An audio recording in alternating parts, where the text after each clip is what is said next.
Good afternoon, students. Welcome back for the afternoon session of the live ICAI classes. Today we are doing a session on reading comprehension. This is the second session. I hope everybody has joined back. You've had your lunch after all the celebrations, a day full of festivals today.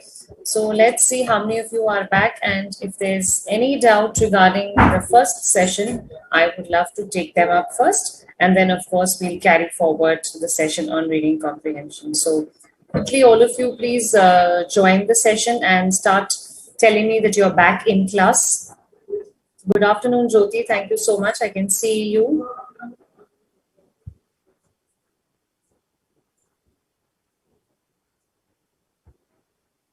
Okay, so in the last session, in the first morning session, we discussed about the need to read. We discussed a couple of slides. We discussed a lot of examples. We saw a lot of things coming up, different kinds of examples based on different kinds of topics, from psychology to tropical crops to capital formations to economies. So we've done a variety of topics. The whole idea behind doing the variety is you should be aware of all the possible texts that can come for the exam. And I'm repeating this, please don't study only from the exam point of view. Study from the point of view that you're going to learn something which is also going to be beneficial in the future. So it's not just exams to which you have to limit your focus, something much beyond that also. Okay. Good afternoon, Jasmine. I think I'm seeing you right now. Jasmine, you did not come for the morning class. Good afternoon, Prashant. Nice to see you all back. Pooja, thank you so much. Soumya, nice to see you again. So all of you have started joining. I know there are festivities going on. There are a lot of festivals like we discussed in the morning, but yet I think studies should never stop. So it's just a couple of hours, and then if this session is going to give you a good boost and a good insight into the exam paper and the tricks and the strategies to approach the exam, I think you should not miss this session, and obviously the other sessions also. Every faculty is putting in a lot of effort in designing the PPTs, in putting the best possible content, in making sure that all what is shown to you is just perfect for your exam, and you don't have to read extra stuff. You're not getting overloaded with a lot of content. So please be with me in the session. Archana, Nafisa, Moksha, thanks a lot. A very good afternoon. I know afternoons are a little soporific, a little sleepy and drowsy, but that's okay. We need to move on, learning should never stop, and that's the idea I follow, and I hope all of you will also follow. So, okay, quickly a recap of the first session: the need to read, the kind of questions possible, the main idea, the secondary idea, the inference, the conclusion, and last, the tone, the style, and the mood of the author. Though that was not discussed much in detail, we will do that also. I'm repeating that. I will not leave any stone unturned. I will make sure you understand everything. But just for now, let's go a little slowly. Let's take baby steps, because it's not easy to jump to the final step before I teach you the basics. So let's start. I'll share my screen. We'll move on to the second part of the session now. Just give me 1 second, and then we'll do that. Please remember, every time we say you have to read in the sense of understanding everything. You have to read in the sense that you have been able to understand it to some extent, that you can replicate the same idea in a certain way. You can tell your friends about what you read. So it should be that crisp and clear. If you can do that, then very good. Otherwise, I think it's going to be a problem, which means you haven't read it very nicely. Okay, so reading, like I said, please remember, reading is something which requires a lot of strategy. I'll just take you through a few very quick points about what exactly reading comprehension should be like. So the first mantra is read, read, and read. Reading is the only thing which can help you improve your reading. Okay. Second is try to make links. So when you're reading a passage, link it to certain other topics which are being mentioned in the passage. Link it to something which you read earlier, which probably some of your other faculties mentioned, something happened in school, something happened in daily life. That's the only way you can link it. If you can do that, then I think you're doing a brilliant job. Third thing which you have to remember for reading is Try to guess what's going to happen next. That's very important. If you are unable to guess, which means you are not on the right track. So please remember, trying to be able to guess that, okay, this is great, this is going to happen now, next thing, this is the next thing which I think the author is going to talk about.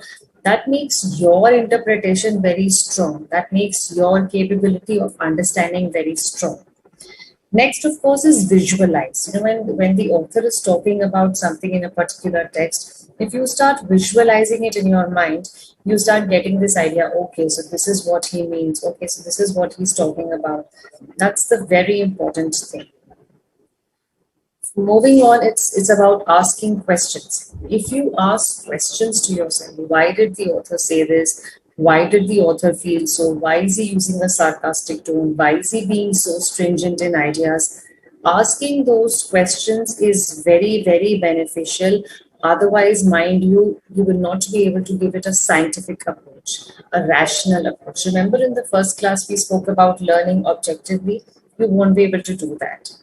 And of course, last but not the least, you should be able to summarize. If you can summarize, that means you have understood the passage perfectly.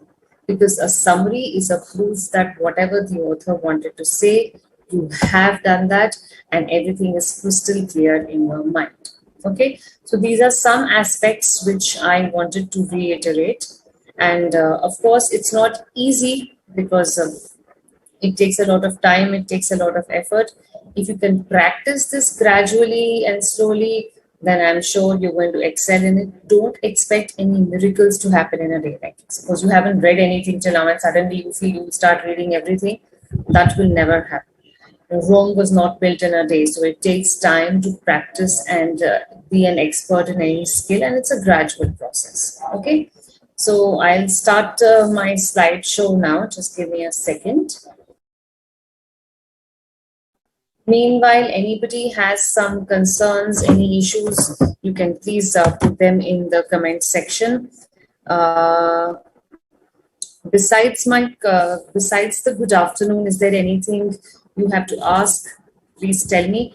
Otherwise, I'll move on.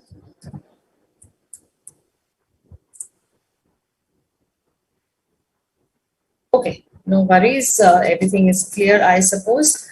Now, sometimes, people ask me this very casually that what are the good books which you are reading? How should we go about practicing a reading comprehension? Well, the good books are specifically those which are easy to understand, first of all. Let's say something by Sudha Murthy.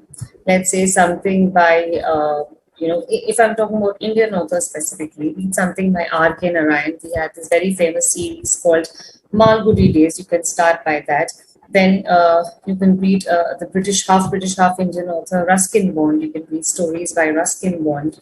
You can read stories like A Train to Pakistan by Khushband Singh. These are stories and books which are relatable because they talk about our country. So the context is something which we already know.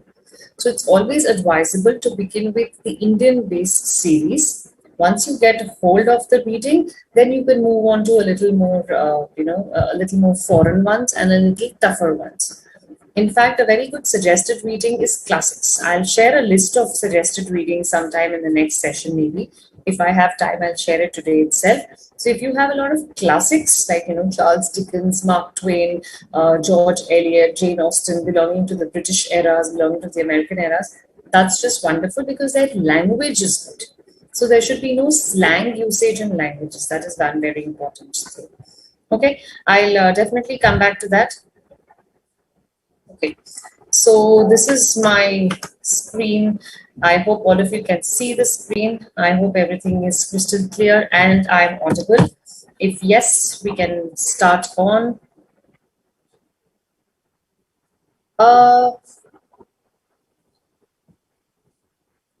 Yes, Prashant, I'm going very much as per the study material plan. You might see a few deviations because we cannot adhere to the exact pages and the topic. But I'm trying my best to cover everything which is given in the study material. So a good knowledge on this platform with the live classes, a good reading and a lot of attempts in the examples of the study material, and some general reading is going to make you a master, and you will have no difficulties in attempting this paper on business correspondence. Okay. Soumya, where did you get this concept from? OCD is a disorder. So how did you get it?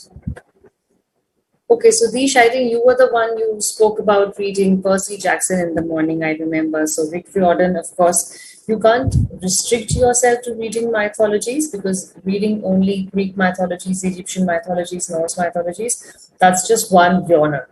You might be aware of some Greek phrases, if you're talking about Zeus and Apollos and Hermes, etc., but you might not be able to master the art of reading comprehensions and attempting answers, because that's just one category of reading.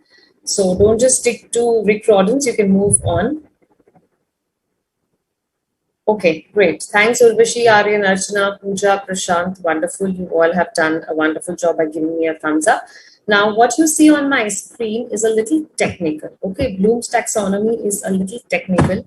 You don't have to bother, first of all. Don't get panicked. Oh my God, what scientific theories am I going to learn in CA, or is this a management concept? It is a management concept, but it's typically applied in reading and it's typically applied in teaching. So that's the reason why I wanted to share this pyramid with you. It's a pyramid, first of all. So you can see a list of verbs written on the left-hand side of the triangle, in the middle of the triangle on the left of the screen. It starts with remember, which is the first step towards reading. So what you read, you need to remember that. Retention plays a very important role in reading comprehension. You cannot go back and forth every time to answer a certain question. Second is understand. So when I read, I should be able to understand. If I'm not understanding, then there is some lack of communication between the author and me. Now, obviously, I can't go and find out who the author is. I can't go and search for him on Google. So let me see, why am I not able to understand? Probably I'm not understanding a certain word or his language or the topic or the issues or the concept. So then let me reread. If you don't understand a passage whenever it comes in the exam, please reread it. Okay. Third is apply. You have to apply that information in a certain way. The information which has been given in the text, right? Now, this whole concept of Bloom's taxonomy is very widespread. It's to be applied on a very widespread area. I'm trying to connect it to your reading comprehension exercise.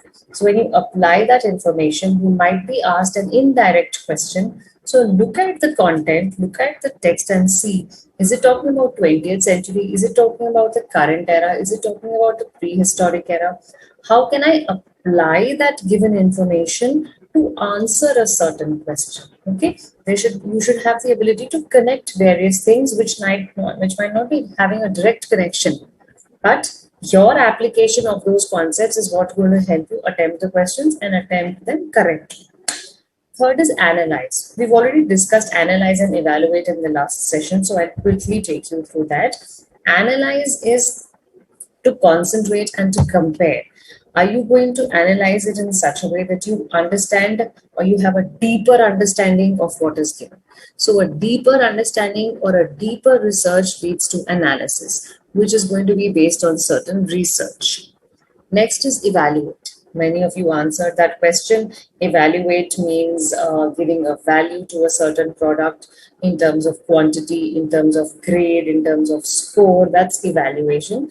So you need to judge. So in a way, you are judging or critiquing that passage. And last but not the least, based on that, you are able to create new ideas. You are able to create a summary. You are able to create some words out of it. That's creation. So this is how Bloom's taxonomy works. Now the question rises, how is it going to be helpful to CA students? Please remember, reading comprehension is something which is very, very, very important to any exam. It takes care of reading. It tests you on your reading skills. It also tests you on your comprehending skills. And it also tests you on your evaluation or your analytical skills. So for that matter, when I give you a 500-page report, let's say on the Narmada Dam project, and you have to do an audit for it, Unless you are able to read so much content and be able to conjecture it in a certain way, construe it in a certain way, how will you give me an answer for that? So that's the reason why we make you read from the basics, we make you read from the start, and then gradually, once you have got into the habit of reading, once you get into the journey of CA, when you are in an advanced level, then you will see the content which is given to you is different. Okay? Anything which is a doubt on this slide? You don't have to mug up this slide. This is just for an understanding. You don't have to worry about why do I need to understand about evaluation or understanding or remembering. It's just a way of telling that this is how a reading comprehension passage should be attempted. Okay. Jyoti, there is no specific time which I can suggest. It depends on your attempting skills. Maybe you are able to attempt it very fast, so it's okay. You can spend 5 minutes because it's a compulsory question. You have to attempt it, and it's a question which you can't afford to miss. So please remember, attempt it in such a way that you are able to answer all the questions. Okay, so let's move on to the next slide.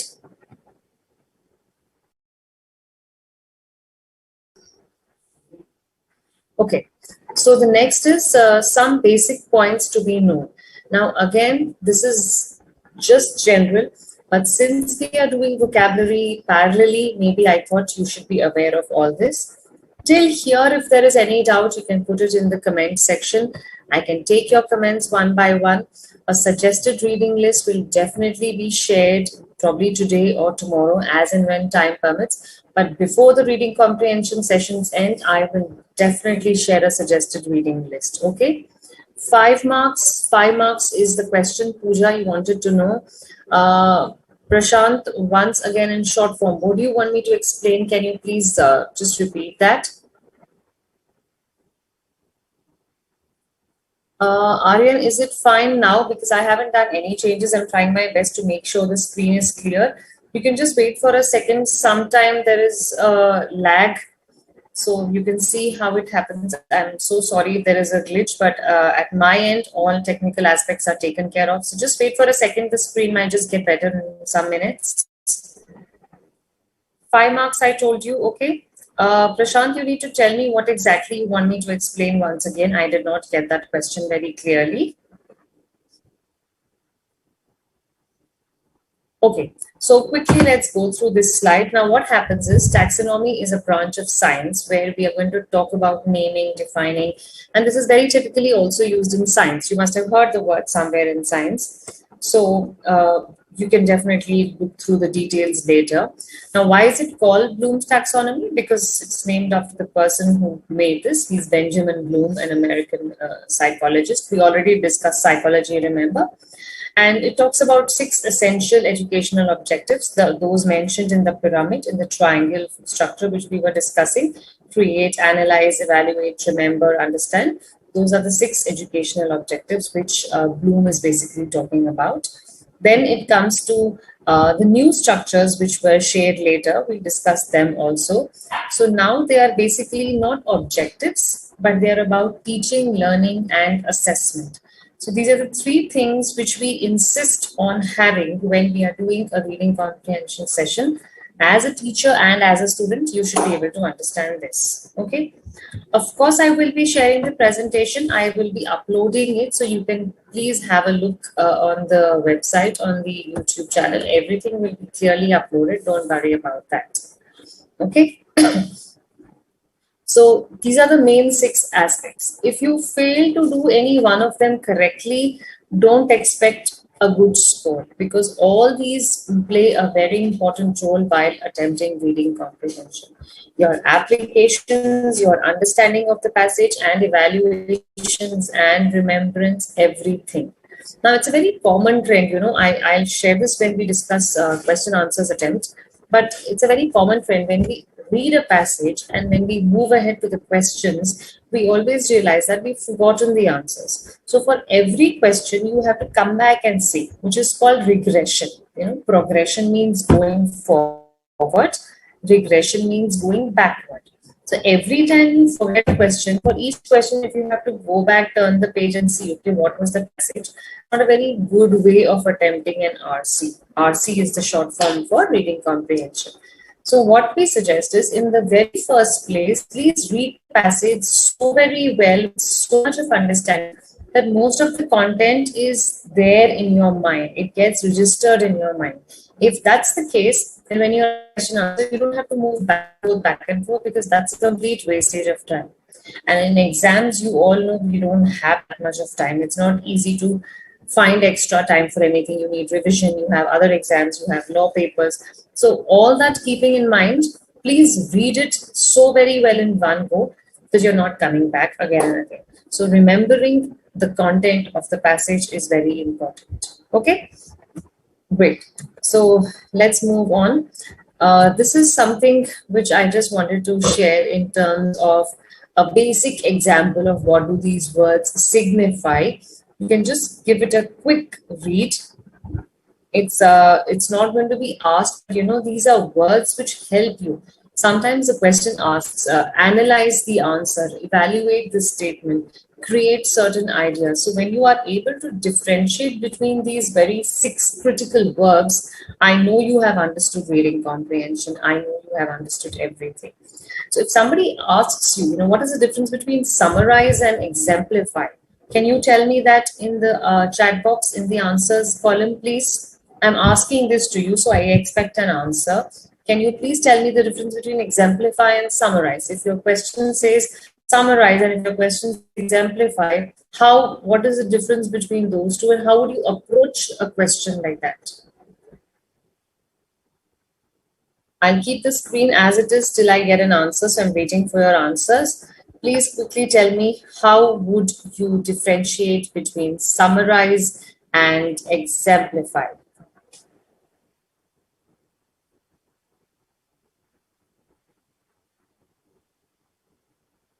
I've already told you it's 5 marks, and I told you the educational objectives are nothing but basically those objectives, keeping which in mind we move ahead in a class of reading comprehension.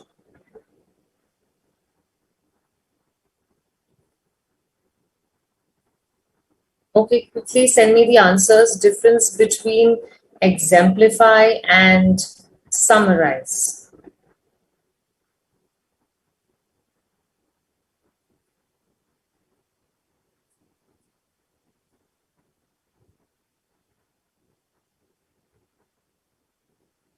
Okay, very good. Now I'm getting a lot of answers. So summarize means telling the content in a short form, whereas exemplify means to give an opinion.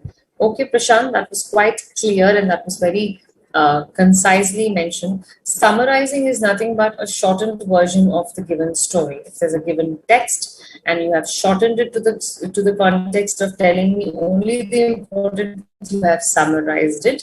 Whereas exemplifies, by means of an example, probably you are trying to explain the meaning. So in a way, whatever you understood from your understanding, by giving me an answer, by using an example, is what you mean by exemplify. How would you differentiate between the word critique and interpret? So I'm purposely throwing these words on you so that you know the difference, because these are the words on which your questions are based. There might be questions which are one-liners or two-liners. So I'm repeatedly saying, please refer to the old question papers. Please look at the November paper, the 2020 paper. You'll get a very clear idea about how the exam pattern is. What does the question paper look like? And these are some very key words which we expect you to know. So how do you differentiate between interpret and critique? So if you can see the word critique, it's C-R-I-T-I-Q-U-E. It's different from critic. Okay. Okay, Bhavya, yes, that's very correct. Thank you so much, Jasmine and Abir. Your answers are also correct. Thanks a lot. Yes, Moksha and Neha, you have also written correctly, giving a short summary. Okay, Soumya, that's also very good. Shiv Prasad has also written it very good. Summarize is not in detail, Shiv Prasad. Maybe I misread it. Summarize is not giving the details, but summarizing is shortening the given text and talking only about the very important points, the most relevant points. Okay. Yes, exemplify. Yes, Aryan, you're correct. Exemplify means to illustrate by giving an example. Interpret means about what you understand. Okay, Soumya, that's quite close. So there is a difference between my understanding and there's a difference between my interpretation. Interpretation is what I made of it. You might be talking of something else. You might be making a joke of somebody, but I interpreted it in a very different way, which might be good or bad. That is different. So interpret is much more like a personal understanding. It's very individual. I interpreted it in certain way. Maybe my friend interpreted it in another way. So there is no right or wrong in interpretation. But yes, sometimes interpretations are completely wrong. So when you read a passage, be very sure that your interpretation is only what the author wants you to understand. Don't just go and mix it up with ideas of your own. Okay? Great. So I'm getting good answers between for the difference between interpret and critique. All of you are saying interpret means assuming something. Well, interpretation is not assumptions, Ankit. Interpretation is more about what you understood. Okay. It's like I understood this as so and so. Maybe my friend interpreted it in another way. Okay, critique is evaluation. Fine. So critique is a critical analysis. Remember, we did critical analysis in the first half. So critique is nothing but giving it a perspective, giving it an outlook, reading it from a certain angle. That is critique. Okay. So great. So these are some words which I thought will make sense. And I already showed you this slide. So now let's come to a very important aspect of reading comprehensions, which is type of questions.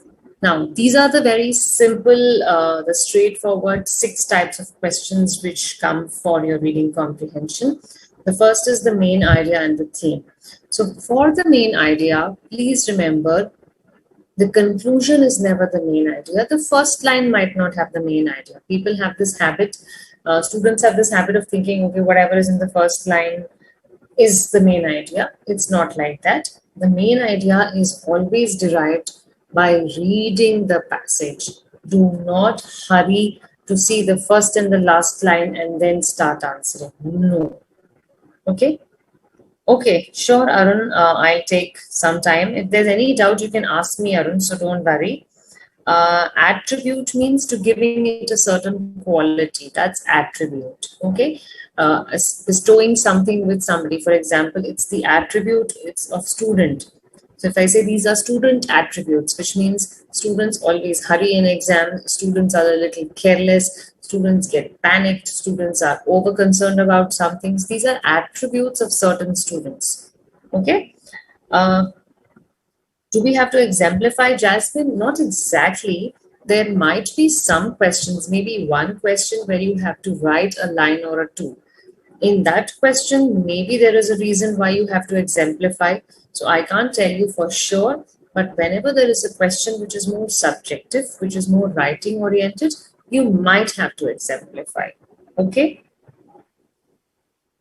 Kriti, is it okay now? I think it takes some moments of glitch. You know, sometimes the net issues happen. So just bear for a few seconds. I think the screen and the voice will be clear. Okay, Akshit, thank you so much. Critique is a detailed understanding of a topic and interpret is what I thought. Yes, that's very correct. Elucidate and explicate. Okay, yes, Prashant, you are true. You are correct in saying that. Elucidate is, further elaborate on this issue. So elucidate is talk about it in detail henceforth. Very good. Okay, so all of you have mostly understood that. Now, in this context, is there any question which you want to ask me, seeing this list of 6? Because I want to take you through some examples where each of these type of questions will be discussed. So is there anything you want to ask me or share or, discuss with me before I move on?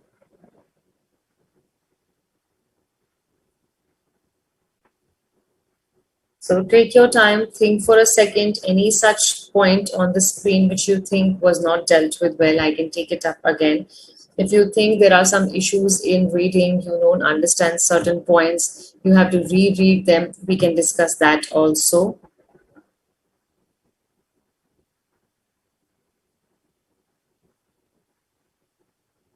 Yes, you are right, Jayashree. Main idea and theme.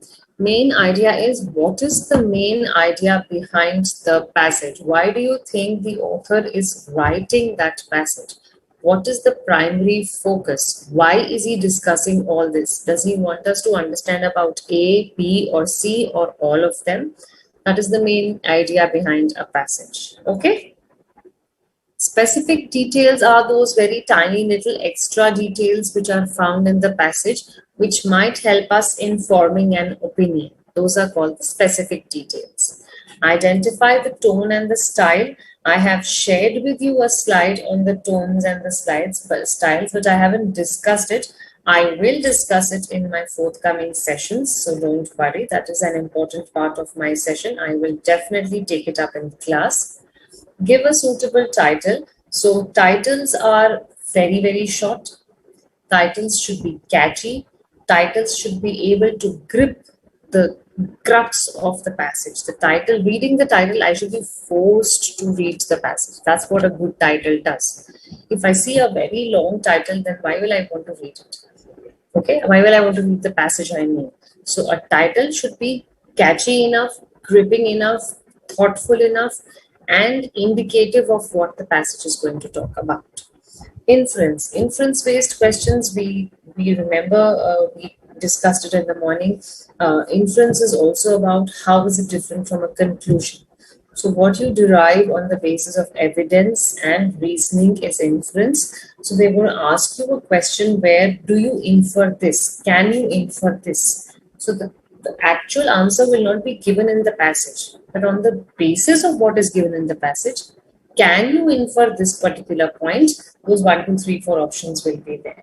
Okay, and the vocabulary based questions are very easy. You have to straightforwardly discuss about antonyms and synonyms. They'll give you a word from the passage, so you either have to find a suitable antonym or a synonym, or they will give you a word and you have to find the synonym or the antonym from the passage. So it's always going to be related to the passage, nothing outside the purview.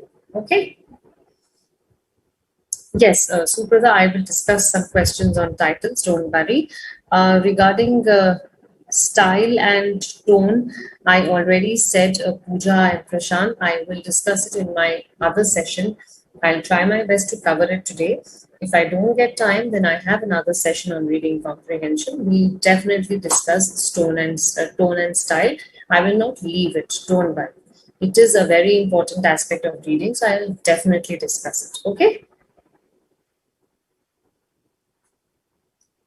Mukesh, the question about the power foods. Power foods is about knowledge of power foods. That's the main idea, spreading awareness about power foods. So it's not simply saying power foods, but it's about their usage, their usability, and their importance and their need. So everything and anything related to power food was the main idea in that passage which we did. Okay.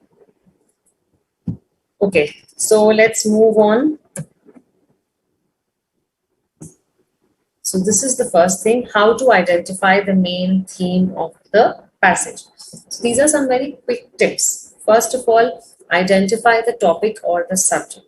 Is it based on science? Is it based on something more particular in science? Is it based on maths? Is it based on a discovery? Is it based on a fact? Is it a travelogue? Is it a narrative?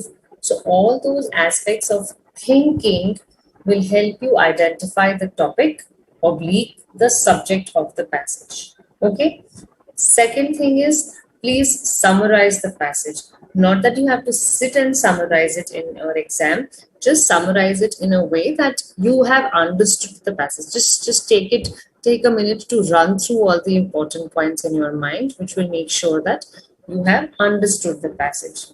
Check the first and the last line. Now, why this is said is because mostly the first and the last line are strong pointers towards the main idea of the passage. So whenever you get an article, suppose a comprehension to read it properly. Don't worry about whether you understood or not.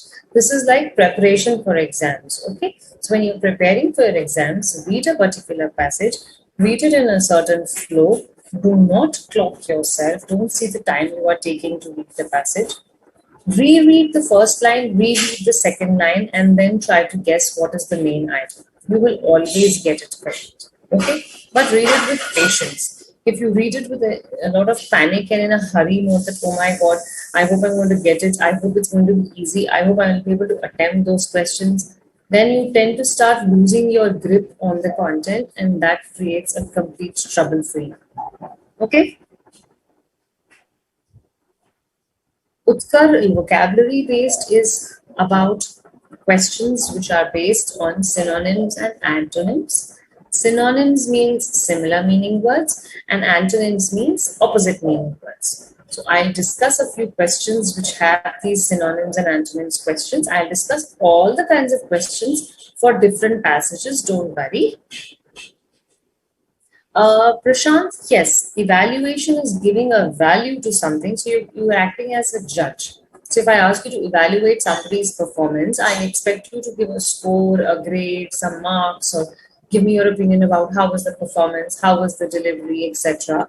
Whereas analysis is it's doing it for yourself. You are doing a research. Maybe you're doing it for some further review. Maybe you're doing it for some further research. Maybe you're not happy with the kind of work done on it, so you're going to further read about it. That is analysis. So an analysis is a much more extensive process as compared to evaluation. Okay? Fine. Any other doubts till now? So let's continue. Check the first and the last line. That is what I told you. Look for repetition of ideas. Now, if you were reading the passage on power foods, you must have got the idea that every time after every 5 lines or 6 lines, there is a mention to the word power foods, which means power foods is the main idea. So that is repetition. Mostly, it's very easy to identify the main idea because it's repeated many times. If it's not, then I won't say that it's not the main idea. It still might be the main idea of the passage. But this is an easy way to identify the main theme or the main idea. Okay? And last of all, a consistent use of a thought or tone. A thought means if this person is being anti XYZ, if this person is being pro XYZ, if this person is being too much informative, so which means he wants you to be aware, he's trying to give you information, he's trying to argue with you, he's trying to be explanatory, he's trying to explain a process. So that whole passage, when you read, will be based on that repeated thought. So that thought of the author and that tone of the author will be evident in almost every line of the passage. That's how you will be able to identify the main theme or the main idea. Okay?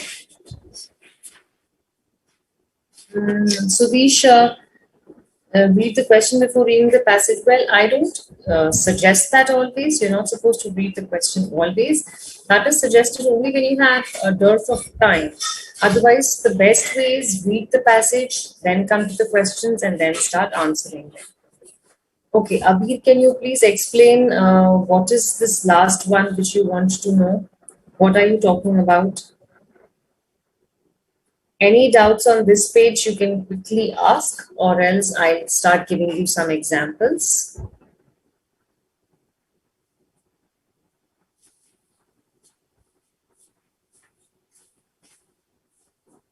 Okay, so I assume things are clear. So let's start. It's a small example, just a 4-line example. Please read and give it a title. This is the first thing we are doing. Give it a title and identify the main theme. If you are able to do these 2 things, I'm sure you have understood 80% of what we have been discussing till now. Okay? Although I haven't discussed how to decide the title, but still from your own understanding, I expect you to do that. So this is the passage. What is the main theme? And try to give it a title. I'll wait for some time. I'm waiting for you all to read it.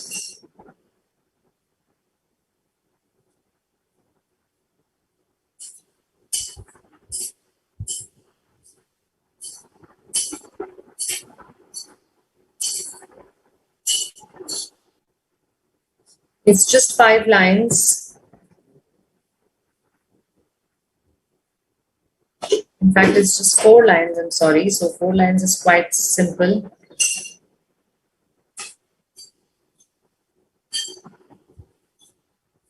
Okay, Pooja, we'll do some exercises on analysis and evaluation.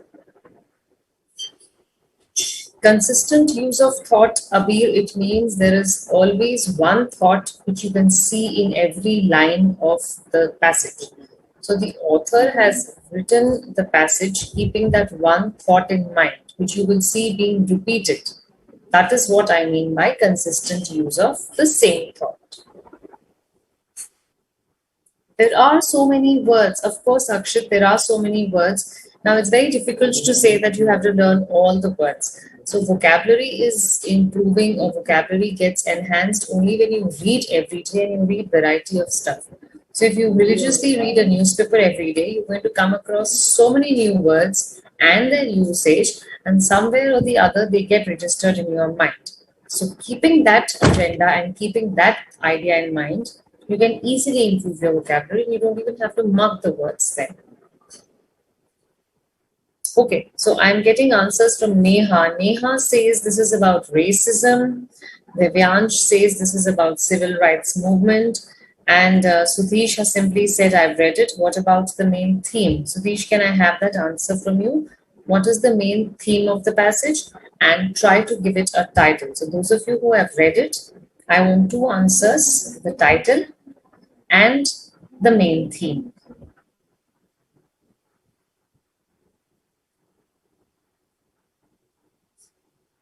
See, you can see some key words here. Okay, so now I'm going to help you. The first line says African American. So you see the communal problem here. You see she belongs to a community where she's maybe an American, but of a color. So if I refer to the skin, maybe she has a dark skin, hence she has some native aspects of Africa, but she's an American woman. Second, her action. What did she do? She refused to give up her seat to a white man.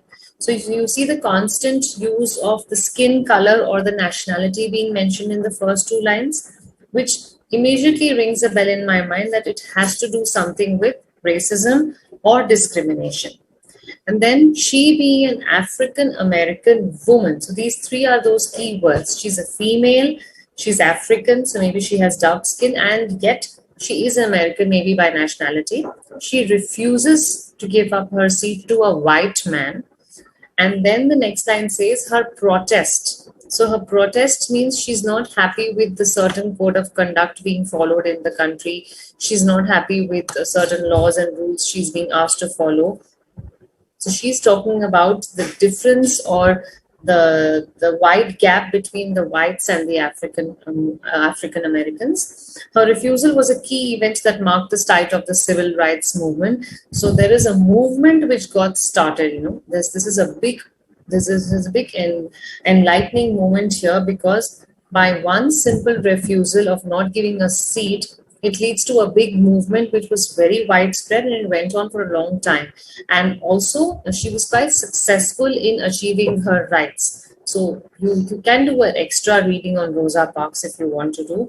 Well, that is something apart from this. But right now, what I want to see is, if you see only 4 lines and you see so much has been written.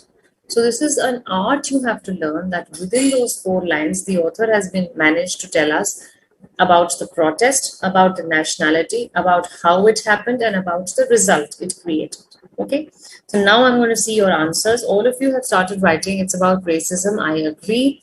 It's about civil rights movement. Yes, I agree. The title can be many things.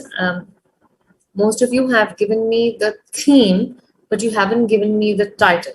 So when you say it's about civil rights movement, it's about civil rights movements in America, it's about discrimination, it's about racism, you are all correct. So the theme has been identified very well, but what about the title? Sudhish, it's okay. I don't know. I mean, don't feel bad. What is that sorry for? I didn't get you. Is there something which I missed? Okay, Rosa Parks, an American activist. Yes, segregation means to put in different categories. Prashant, segregation is division. So I'm going to law on segregations. This is a law which kinds of divides people based on their caste, on their community, on their culture. Okay, that is segregation, putting into different compartments. Women's right? I don't think so. See, Jyoti, the thing is, it's not just about women's right because I don't get to see that she's protesting for women. She's protesting for a nationality. She's protesting for a certain skin color. So, women right will not be a very apt title. Okay, Moksha, the title you have given, Rise of Civil Rights Movement, that's okay. The theme is an incident that marks the beginning of civil rights movement. Okay, fine, I can take that. Pooja, you have given me a summary. That's not the theme. The theme is very, very particular. The theme has to be very crisp. This is about discrimination. This is about a civil rights movement started by a woman named Rosa Parks. So what you have given is a summary of the story. Vaini, that is not a good title. African American women. So we are not going to talk about African American women. The story is based on one such African American woman who dared to go beyond, who dared to go against the English, and how she managed to, head start a very strong revolution, a very strong movement, which is a civil rights movement. So your title needs a little more correction. That's the reason why I'm asking you to attempt, because when you have those ABCD options in your answers, in your question paper, all the four will look very close and it gets difficult to understand which one is correct. Okay, Amol, Black Lives Matter, very good. We've been reading a lot about this campaign called Black Lives Matter recently, also in the recent past. So I'm very happy that you could relate those two things. So now you have come up to the fact of linking ideas outside the text. Then that's very good. So I think we all should thank Amol for sharing that with us. Krishna, okay, thanks for that. Raising of a civil right movement or rising of a civil right movement? The mark of a new beginning. Okay, Suprada, that's an interesting title. That can be taken as correct. Very good. Sanju, what is this event? I don't understand the meaning of event. Okay, now there is a difference. Krishna, see, I just read your answer once again. You've written raising of a civil rights movement. It's not raising. You raise something as in you raise a child, you raise a kid, you raise an animal. This is about rising, going up. Fine. So there's a very subtle difference, but you should know the correct usage. Okay, so now this is another three-liner example. Thank you all for giving me such wonderful answers. What is the theme? Well, Pooja, everybody has been discussing the theme. The theme of the first passage is discrimination and racism, fight for rights. You can write any of these as the theme. The title can be Rise of the Civil Rights Movement, African Americans and their voices, Black Lives Matter, Let's Stop Racism, the fight for equality. All these are titles, and theme, of course, is anything from racism to civil rights movements to the beginning of a civil rights movement, anything. Okay? Skin tone move. That's a very irrelevant title. That doesn't explain what the passage will be about. Skin tone. It probably can also mean you're selling a fairness correction, complexion correction cream. So that's not a very good title. Okay. Racism, yes, I can accept. Something about racial disparity, I can accept. It also reminds me of Nelson Mandela and the apartheid movement he started, which was much later than this, if I'm not wrong. You can all read about all this sometime when you're free. Law of segregation, Jaya, no. So the concept is that we are more focused on Rosa Parks and her attempts in getting freedom from this disparity, from this discrimination. We are not concerned about the law of segregation in America. So you are getting into much more closer aspects. You are going more localized. Don't do that, please.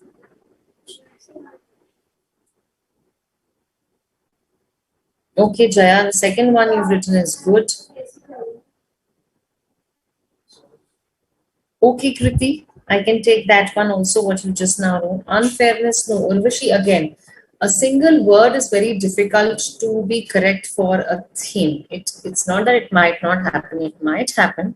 But still, unfairness in what context? Not being fair or being unjust can be in sports, can be in daily life, can be in politics, can be in democracy. But how specifically in this societal rules of unjust society where you have laws of segregation, where you have inequalities? So not a very good title. So you can just change that. Okay. Okay. So let's move on. Now I have very small passage. Give me the theme, give me the title.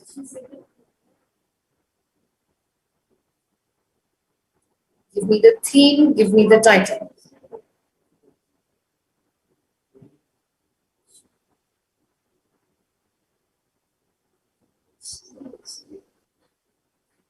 You can see some underlined words. These are describing the creature which is the main theme of the passage. Not even a passage actually, just 3 lines. Yes, Suprada, mostly the questions will be MCQs. 1 question maximum, or maybe 2 questions, if I'm not wrong, might ask you to write 1 or 2 lines. That's the maximum. Archana, what did you refer to the last point of Bloom's taxonomy as in the create aspect? Is that what you're asking about? Okay, I'll do that for you quickly. I'll take you back to the slide. Till then, please concentrate on these 3-line passages, on this 3-line passage mentioned here.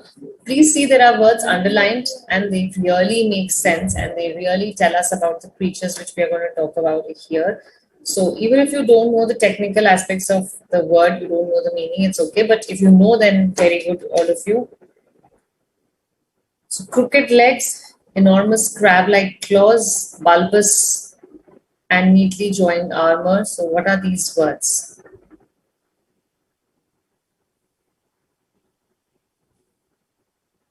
Okay, I assume you've read these 3 lines. So please start telling me what is this about and what is a title, what is a suitable title for just these 3 lines.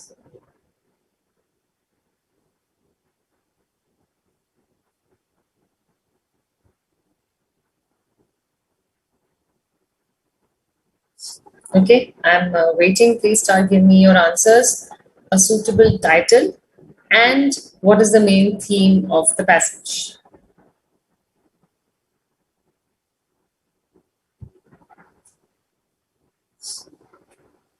Ants. Okay, now I'm getting a lot of creatures' names in my chat box. I'm getting names of a lot of insects. Well, without naming the answer, let me tell you, Sudhish is correct. So just as a hint, it's not ants and it's not shrimps. Okay, description of body theme. Well, Pooja, that's a very scientific way of telling us the theme. You need to tell me that the author is telling us about an insect. So he's describing the insect in his own interpretation, starting from his body to how the back looks, how the legs look, the kind of a tail, etc. So till now, Sudhish has been able to identify the insect. The rest of you, please try your best, give it a shot. There's no negative marking, so I want all of you to attempt it, please.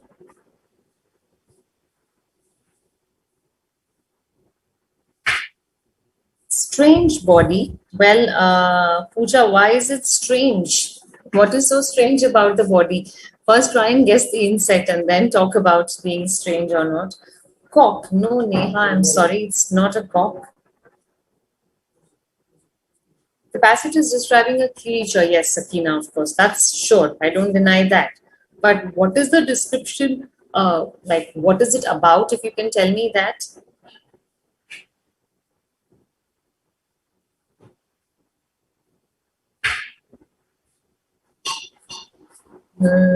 You don't know the meanings of the underlined words. Utkar. Okay, no worries.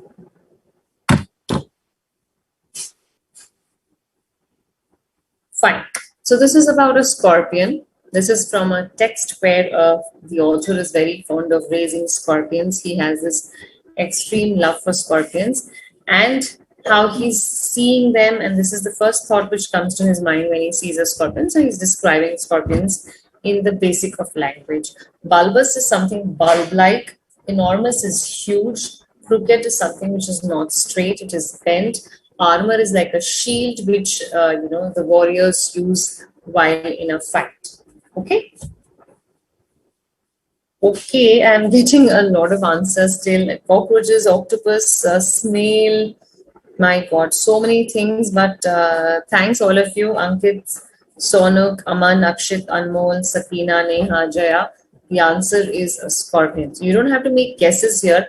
That was just an exercise I gave you to understand. You should be able to interpret. That's the reason why I gave you this. Okay, great. So you've understood the theme. The title can be Incredible Scorpions. The title can be Interesting Scorpions. The title can be an alliteration where you use an adjective S and then you give me the word scorpions. It can be anything. No, it's not about a bat. I'm sorry, it's just not about a bat, Prashant. Why do you have these? Why are you having these ideas about different insects? Okay, so now let's come to how to choose a title. Okay, thanks all, because that was just an exercise. I wanted you to understand that, how do you identify the theme. So first thing is, it's not bad if you could not identify the insect, because that's not your job. You can at least identify that, yes, it's about an insect. Okay, that is more than important. Second thing, you don't have to worry about all the technical aspects given for the insect, because if you know them, yes, there might be a vocabulary question based on it, but not that you start reading only about insects. So you just go on to a class where you have entomology. Entomology is the study of insects. I don't suggest that you start doing that. But these are things, which are about general awareness, which come to us when we read every day. So that is why I'm making you aware of so many different things, right from a 3-line passage to a 5-line passage to a 10-line passage. Okay. So quickly have a look at this, how to choose a title. Now, the first thing which I see in a title is it should be catchy. So when I see the title, it should force me to read it. That's the crux of it. That's the fun of it. So a good title will always be catchy. It will capture the essence of the passage, which means it will have everything in that which the author could think of as possible, that if somebody reads the title, he or she will have a fair enough idea about what is there in the passage. That's what you mean by capturing the essence. It should cover the main idea. Now here, the question, and let's say the Rosa Parks passage, the topic is not about Africans, the topic is not about Americans, the topic is not about women. It's more about discrimination against African women, African Americans. So if you know the main idea, the female is more concerned and she's fighting for her rights, being an African American. She wants her rights, she wants equality.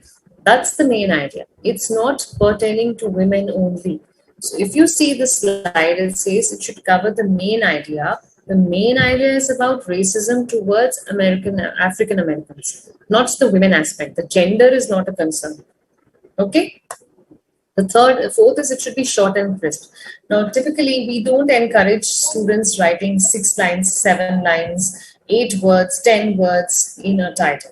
A title should be not more than 6 to 7 words. That is enough. You can edit with an exclamation. You can just leave it like that. Depends on what your title is. And last but not the least, it should be self-explanatory. So by reading the title, I should be able to get a fair idea. Okay, so this is going to talk about elephants. Okay, this is going to talk about GDP. Okay, this is going to talk about the coronavirus cases in our city. That's what a title should be. I should not have thoughts in my mind. Oh my God, what does this mean? Is it going to talk about A or B or C or D? That is not a good title. A title which confuses me is not good. A title which relaxes me and informs me is very good. Okay, so please remember, these are the few aspects of how you should choose a title. This is the next thing, a strategy to answer the title-based questions, because you have a question where you have multiple choice options to understand which of them is the best possible title. In that case, this strategy comes of help. Okay. Now, always remember, these are very theoretical understandings of attempting an RC. When you start attempting on your own, all these things will become a part of your attempts, a part of your understanding. So you don't have to sit and think, okay, what did ma'am say about title? What did ma'am say about choosing a title? What did she say about evaluation? What did she say about analysis? No. You don't have to deliberately sit and think about all that. All this will come to you naturally. And please remember, a question on title, asking you to choose a title, is more than often found in papers, and it's one of the easiest to attempt, more than a vocabulary question, because in a vocabulary question there are chances you don't know the word. So what do you do in that case? You either make a guess or you leave it. So instead of leaving it, why not just make a guess? You might as well get it right. But in a title based question, it's just based on your understanding. So read the passage, reread it, and then you know what the title is. Okay. So on that note, what I suggest is let's take a 5 minute break, because I think we've been doing a lot of content. I'll continue with the strategy part of it. Right now, what I want you to do is concentrate on title based questions. Just remember, title based questions play a very important role in the exam. So you can't afford to skip it. We'll come back after 5 minutes and we'll continue the strategy. And if there are any doubts, any questions till then, you can post them in the chat box. Okay. I'll see you soon in 5 minutes.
after a short break.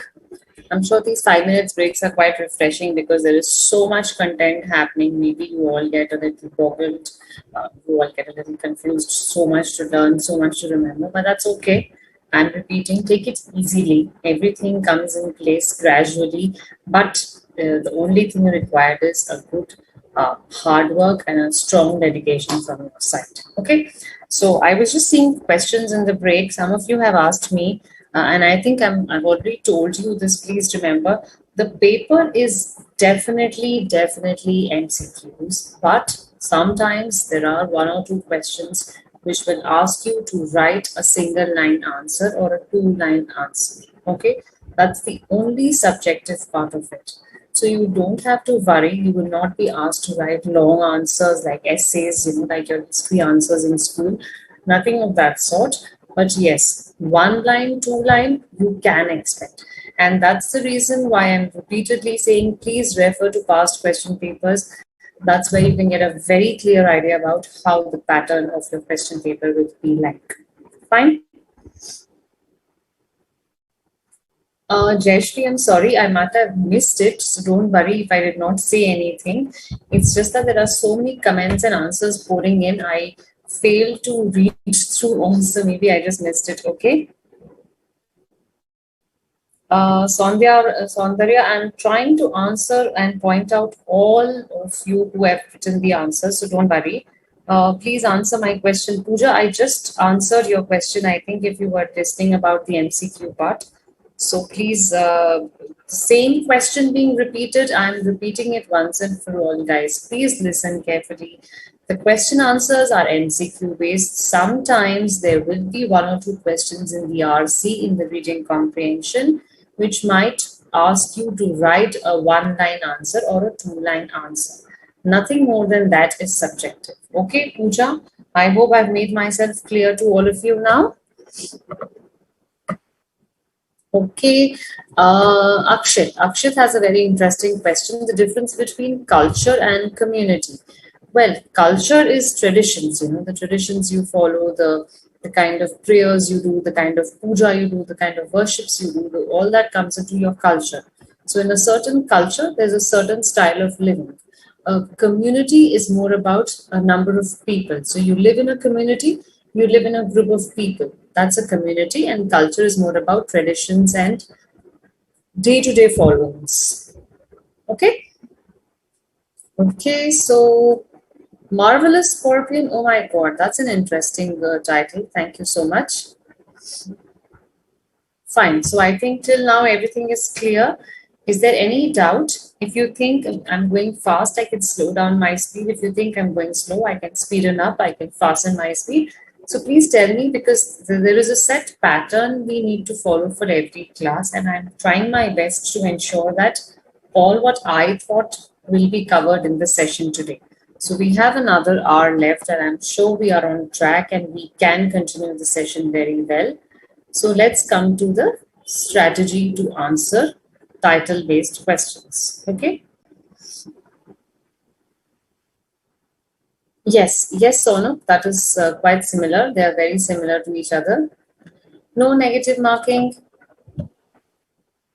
Resolve and solve. Okay, Suprada, that's an interesting question. Solve is to unjumble a problem, to work on an issue. Resolve is there's another issue which has turned up on the basis of that issue, so you are resolving it. Okay, so resolve is a prefix which is re plus solve. Re means again. So whenever you have a prefix re, reinterpret, redo, rethink, reinforce, it means to do that thing again. So the second verb has to be done again. Hence we use the prefix re. Okay. I hope I made it clear the difference between solve and resolve. Okay, good. Okay, I'll try to hurry up if it's a little slow. Okay, Pooja, thanks for that. I'll try my best that I match up with your speed. The only idea I go slowly is so that there are people from various parts of the country. Some of them might have some extra doubts. Some of them might have no doubts at all. So I don't want anybody of you to get left behind. Everybody should move together. That's the reason I'm taking it a little slowly. Okay, Pooja, that's quite strange if you did not see MCQs. Reading comprehension always has MCQs. There'll be 5 questions in a reading comprehension. All of those 5 questions mostly have MCQs. Once or twice, I'm telling you again, it did ask students to write a one-liner or a two-liner. That's the maximum. So I'm not sure how did you see and where did you see and which paper are you referring to, because I know the paper style.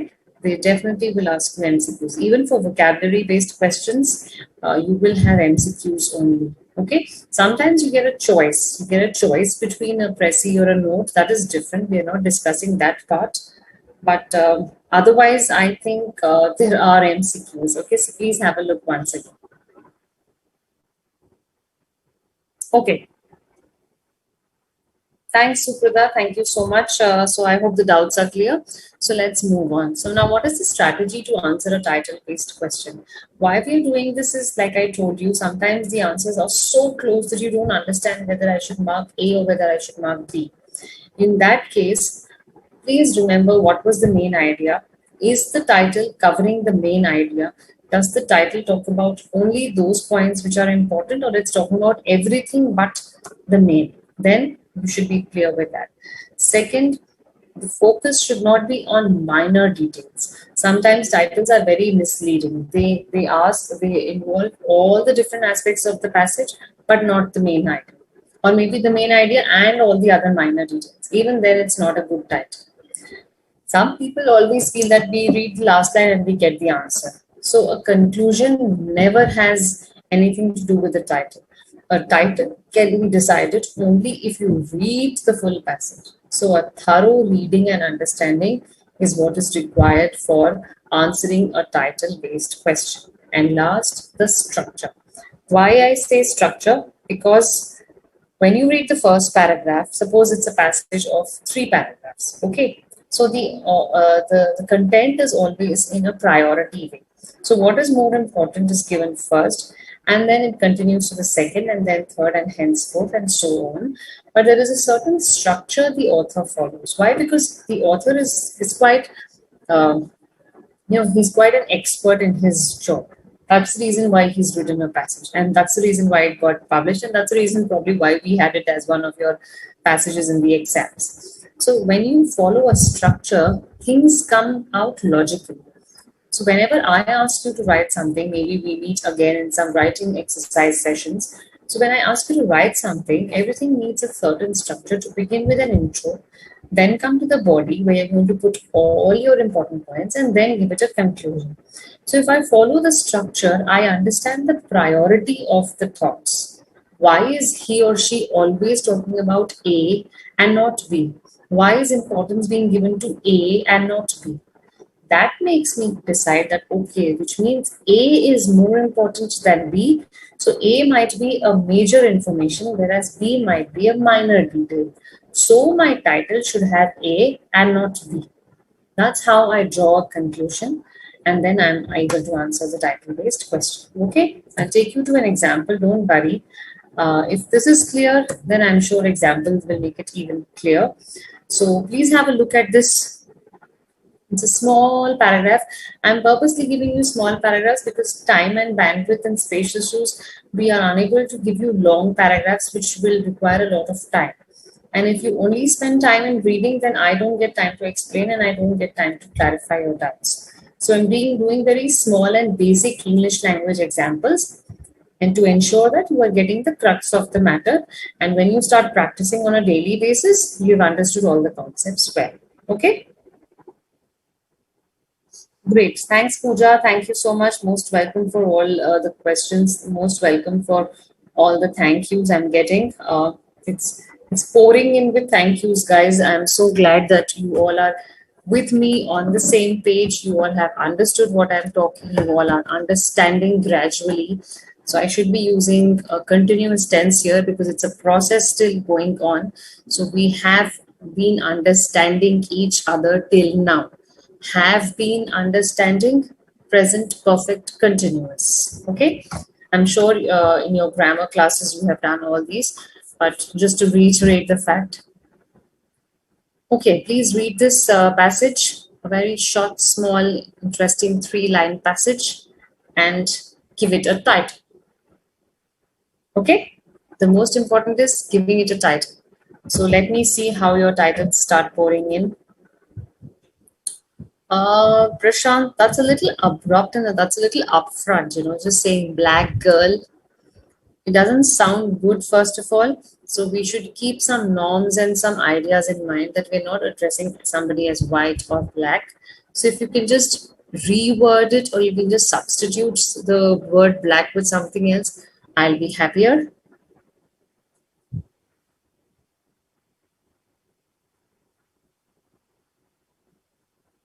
Okay, please hurry up, all of you. Read the passage and tell me what comes to your mind first.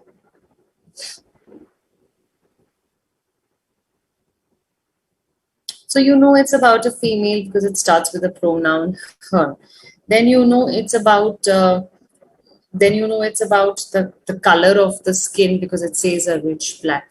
Then you see it's being compared to something. So when you see the word like, it always reminds us of a comparison. It always reminds us of a simile. You all know similes, a direct comparison with something as white as cotton, as blue as maybe the sky, as green as grass, as red as blood, as beautiful as a rainbow. So these are similes. So here it's a simile like a plum if snacked. Moving on, it tells how would she feel when somebody would get close to her. She was wearing gloves, the structure of her lips. So what is this about? This was about a lady, I'm sure. I don't know if it's a lady or a girl. I can't figure that out here unless there is some information you can tell me. But as far as my knowledge goes, I think I can only see she and her giving a hint that it's about a female. Okay, beauty of a girl. I just now told you black girl, not a very good way of answering. So please think about a better option. The light inside the dark. Okay, why did you think of such a topic, such a title? Can I ask you, Hariharan? Light inside the dark. What made you think about this? Most welcome, Pooja. I'm always there to check your questions and to solve your queries.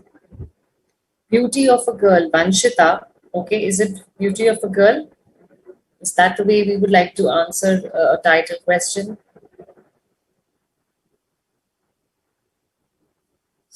Somebody can simply say the Black Beauty. That's also another title of a book. But then, yes, that's okay. I don't think so, Archana. There is something related to guilt here. So why did you write guilt? I don't understand. Snagged is losing, it's like falling down, it's like sagging. The mystery behind the reserved girl. Okay. The beauty of the darkness. Okay, Sudesh, that is quite interesting. Suprada, the mystery behind the reserved girl. Why do you think she's reserved? Do we get to know that she's not talking to you? She's not talking to you or she's not talking to anybody?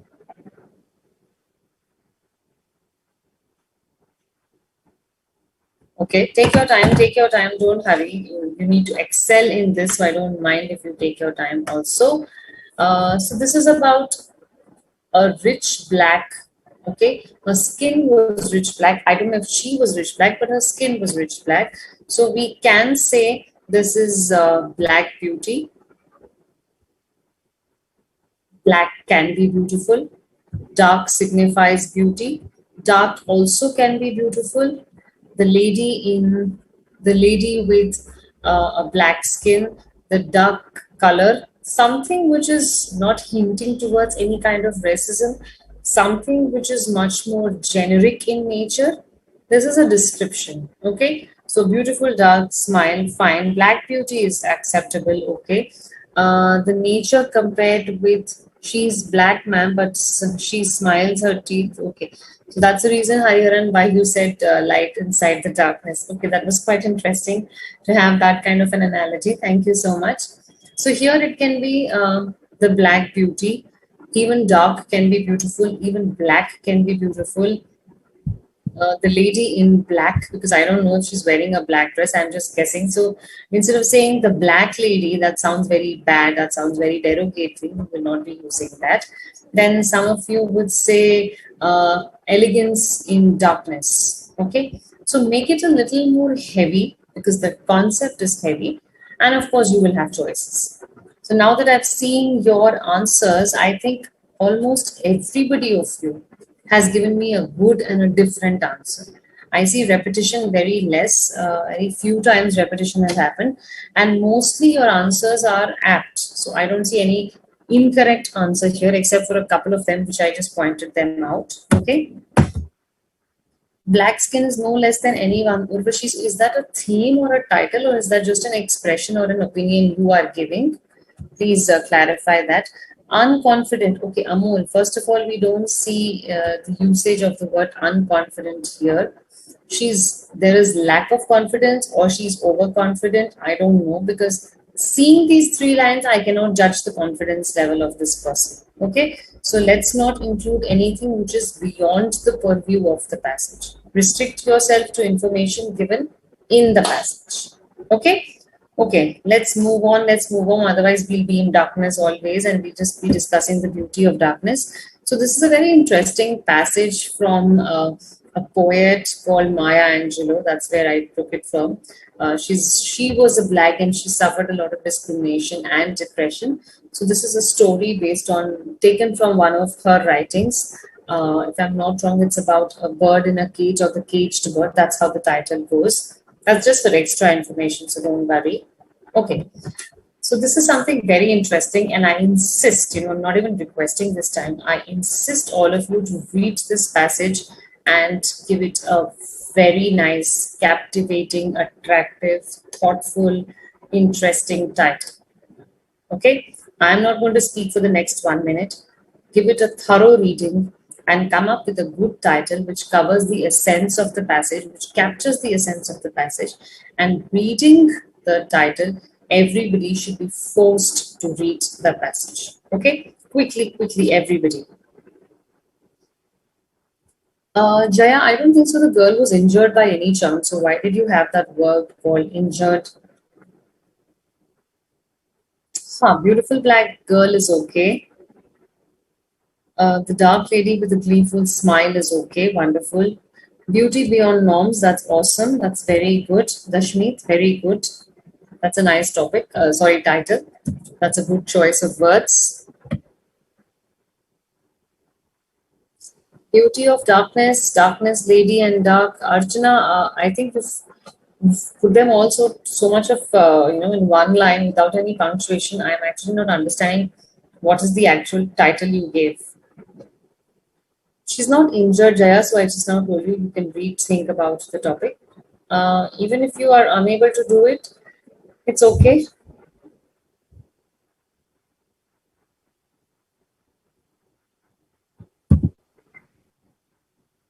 Okay, Urvashi, you're giving it a title, fine, I got that. But black skin is no less than anyone.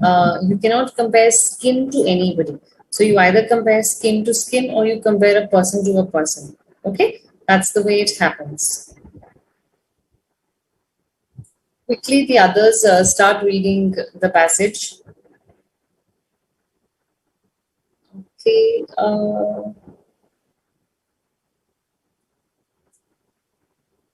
Snagged. I told you snagged is a way of catching or tearing, something of a sharp projection coming out. So that's what snagged means. Snagged is, of course, the past tense. Snag is the word.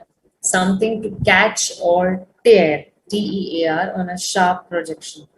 Suppose you go to a thorny bush. So the thorns will snag your sweater. They will snag your woolen dress. They will catch it. That's a snack. And otherwise, a sagging skin is what I was mentioning earlier. Something which is drooping and loose and wrinkled that does not have the firmness is sag. Okay, how many of you have read this and how many of you knew about this? I've literally told you about something very interesting here. Abbot is a person. Abbot is a person in the Christian fraternity. You have abbots and priests who take care of the local churches. Okay, so abbot is a kind of a designation or a title given to people who take care of the church. So this is about the Christian missionary. Vibhor, can I have it a little more interesting, in a little more interesting way rather than simply saying history of coffee? So you can have something like coffee colon and then give me another phrase after that. Let's know more about coffee. Coffee, the secret revealed. Coffee, its origin and growth. Something like that. Journey of a coffee bean. Okay, very good, Madhvi. That's really interesting. The journey of the mysterious drink discovery. Okay, this is also good, Ishika. Coffee, not just a beverage. Coffee culture. Okay, very good. Divyansh, wonderful. That's correct. Appropriate topic, Abir, the title you mean or the theme? The theme is Rosa Parks it's about a description of a person, how you describe what kind of adjectives you use. The topic, the title for the previous passage can be the beauty in the dark. Okay, darkness also means beauty. Beauty cannot be judged. Anything which does not involve much of a hinge towards dark skin can be the title. Thanks, Veni. Thank you so much. You got to know something about coffee. I think some of you have misinterpreted Hariharan. Kaldi is the name of a person. It's not an energy drink. So if you say Kaldi hyphen energy drink, you're actually getting your facts wrong. Kaldi is the person whose sheep actually discovered coffee, and an energy drink is coffee is referred to as energy drink in this passage. So some of the titles which I really liked are Discovery of Coffee, Coffee Culture, Journey of our favorite beverage, Journey of Coffee Beans, that is good. Ethiopia to our table, okay, Sonuk, that is also correct, that is quite interesting. Coffee, a great drink, that's more of an exclamation, Pooja. Try to make it like a title. Coffee, colon, a great drink, coffee, the mystery revealed, coffee, the journey and now, something which is telling us that we're going to discuss the journey of the coffee from Ethiopia, how it came and how it has now entered every household across the globe. Okay, I think if you read such passages, no, it's not just from the exam point of view, it also helps you in awareness, it also helps you knowing about various things which probably you never knew, right? So if you see, you never knew about the actual journey of coffee and now you guys know about it. So that's why I keep insisting, read variety of stuff. Don't restrict yourself to a certain genre or certain topic. Don't keep it localized. So this is about coffee, that's the theme. It's about the journey of coffee from where it began and from till where it has come. And the titles, of course, I told you, some of them are very good. The bean dominating the world. Okay, Suprita, I can take that. Tiny bean dominating the world. Okay.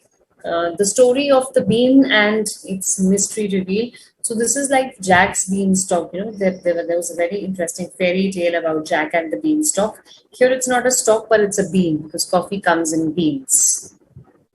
Okay, so thank you all for this incredible involvement and participation for this passage.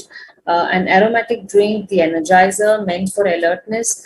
I don't think so, Akshit, we can say meant for alertness because that's not the whole purpose behind drinking coffee. That's just one of the, the happenings or one of the outcomes of drinking coffee.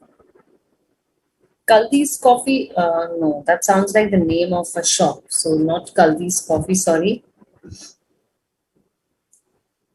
Sudesh, what is your coffee? The energizer. Okay, the energy drink more than the energizer. Okay, Sudesh. Discovery of Kaldi. Well, I don't say it's a discovery of Kaldi. First of all, whenever you use the word discovery, you should say discovered by. Okay, not discovered of. So, Jaya, you can make it more interesting. I don't know who Kaldi was. So, why will I want to read a passage which has the title as Kaldi? If you say coffee and its discovery, the secret behind coffee, the coffee and its culture, from Ethiopia to our table, the coffee beans, the journey of a coffee bean, that is what is going to make me read it. Fine, you're getting it? Okay, so thank you so much, guys, for all this. You've really flooded me with answers and wonderful answers and variety of answers coming up in the chat box. Great. So let's move on. The second part. So you've been able to understand the primary idea, the main theme. You've been able to understand title-based questions. We just now did an example. Now, the third is inference versus conclusion. So what is an inference and what is a conclusion?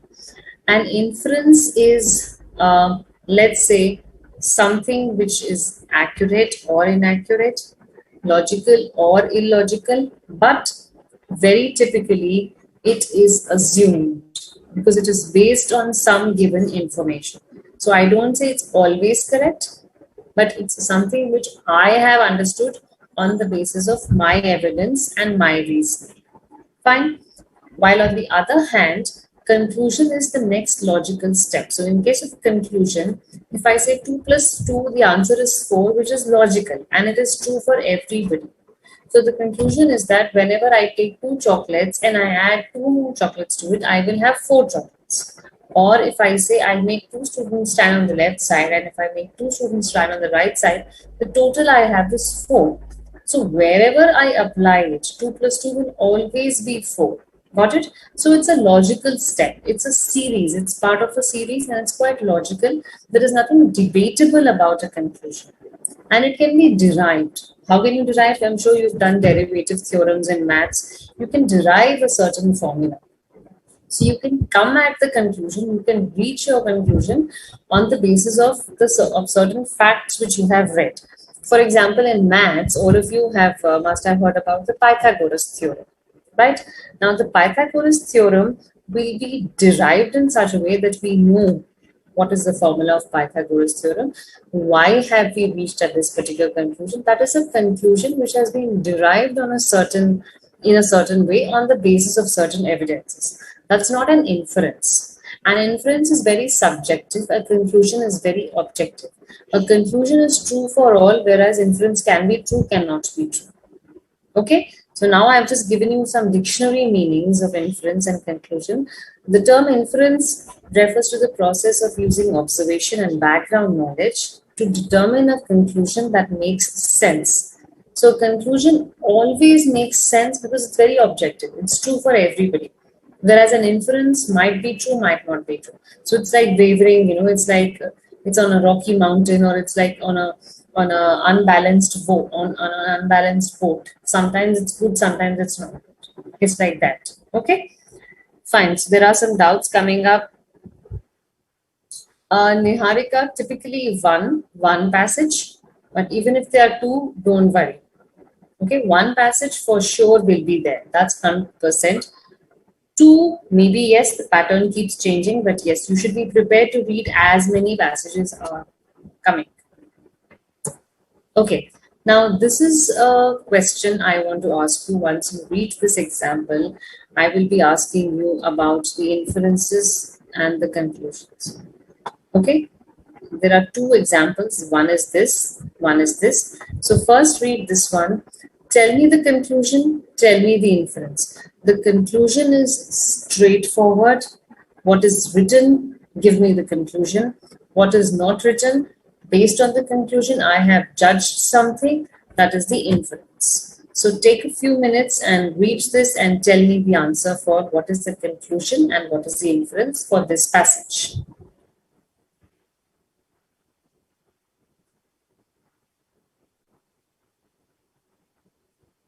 Till then, any doubts, you are more than welcome to ask.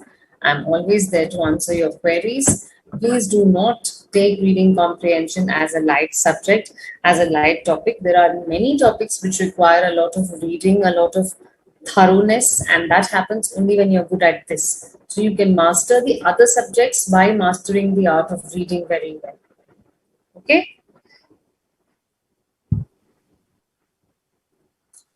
Inference can be said as interpretation. Yes, to some extent, you are correct, Prashant.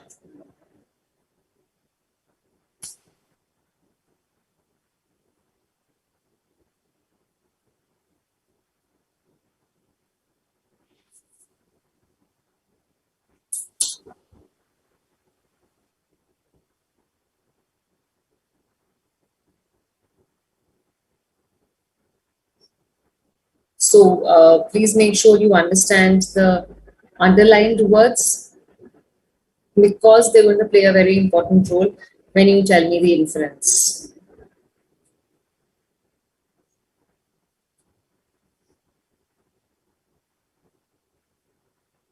So you can see there is something like GDP, there's something like nominal, there's something like growth, there's something like divergence, there's something like a sharp fall, and there's something like revenues. So these are the key words which you have to remember.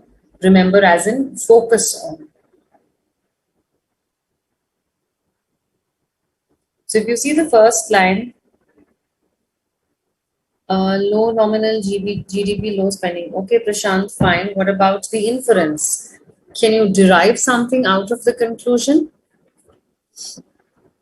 Well, Madhavi, this is, if you ask me how to speak English fluently, well, there are many ways of speaking English fluently. You need to speak the language as much as possible every day. Okay, that's something which I insist. I always tell all my students, if you need to master a skill, you need to do it. You need to practice it. So if you want to speak good English, please start speaking whatever English you know, whatever is your level.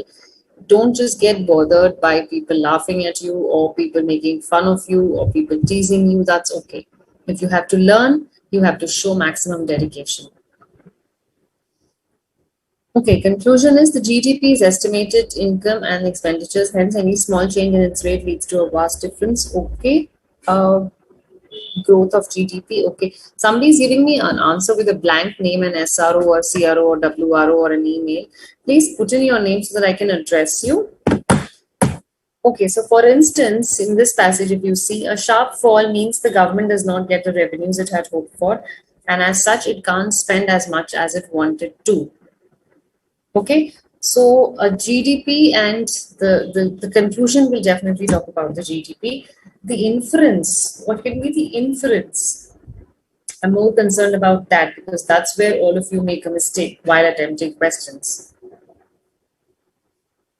The nominal GDP growth rate is the base of all fiscal calculations. I'm sorry, I changed the slide. In the country, the government bases its calculations. So how do you calculate the GDP? Based on certain fiscal calculations. The government bases its calculations to say the amount of revenues it will raise and the amount of money it will be able to spend on this initial assumption. A sharp divergence in nominal GDP growth rate basically upsets all the other calculations in the economy.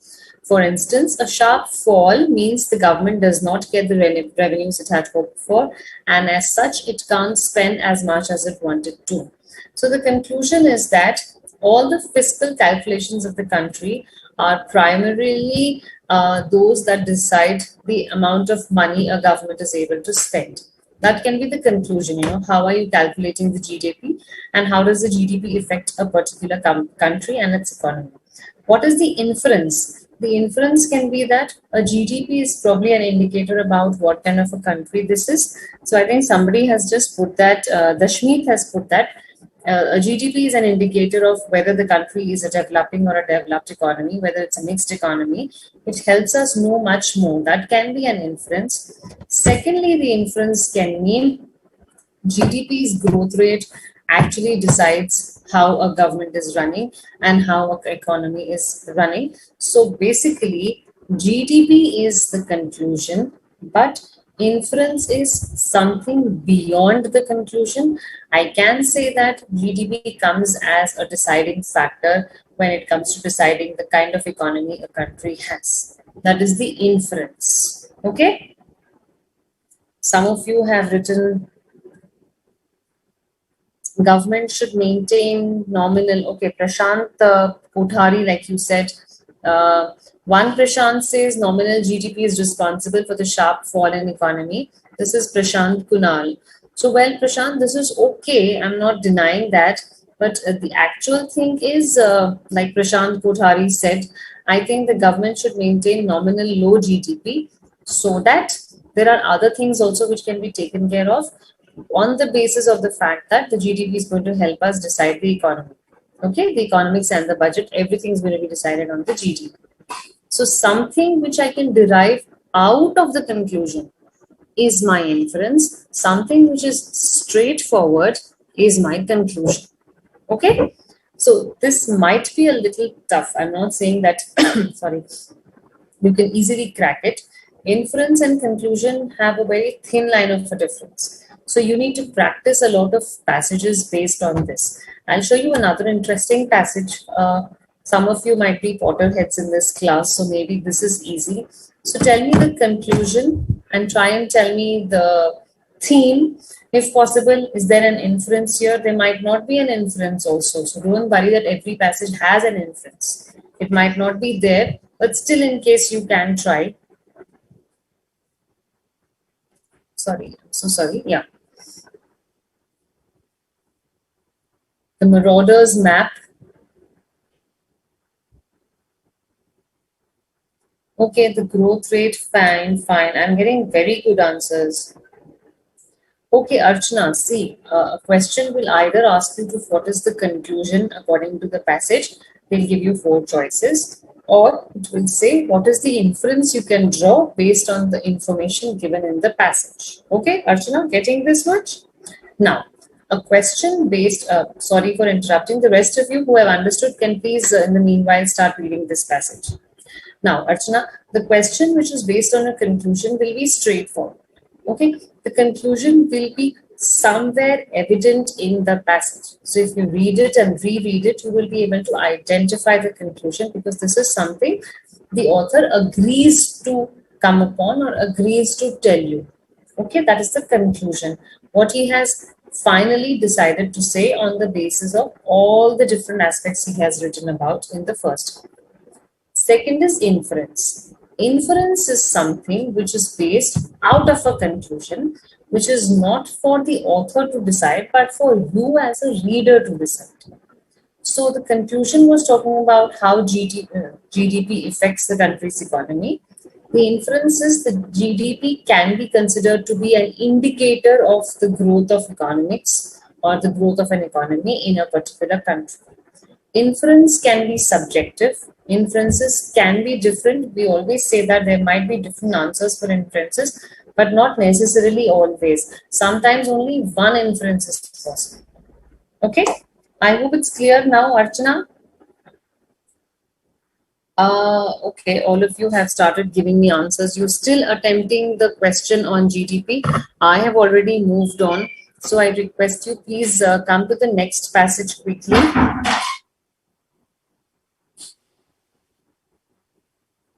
Okay, Kriti, this is well said. GDP is a mirror image of the economy because seeing the GDP, you are able to decide the growth of the economy. So that is an inference. The author did not say that directly. That is something which I understood by reading the passage. Okay, good. Kriti, that's well answered.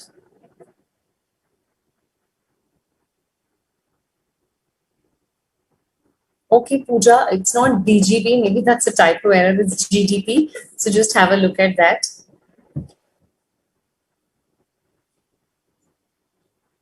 Okay. So how many of you have finished reading this passage now? This is much more interesting than the first one. Maybe GDPs were getting a little complicated, and that's the reason why not many of you have answered. I'll expect a good 100% attendance and participation in this passage. What is a title you can give? Or if you can't attempt that, try and tell me the conclusion and the inference or both. So whatever you can tell me out of this passage, please tell me. Yes, yes, Pooja. Conclusion you can always find out from the passage. You might have words which are hinters, we call them hinters like thus, therefore, hence, as a result. These are words which hint towards conclusion. So if you see a word like that, you can understand that maybe the author is trying to conclude something.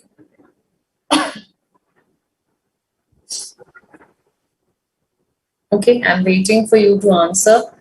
Conclusion and inference, both or either. Whatever you can tell me from this passage, please do that. See, when you read a passage, the first idea is try to understand the main theme. Second, identify the minor details. Third, give it a title. Fourth, give it a summary. And fifth, if there is an inference possible. If you can take care of these 5 things, I think you are good to write the exam. You don't even need any preparation.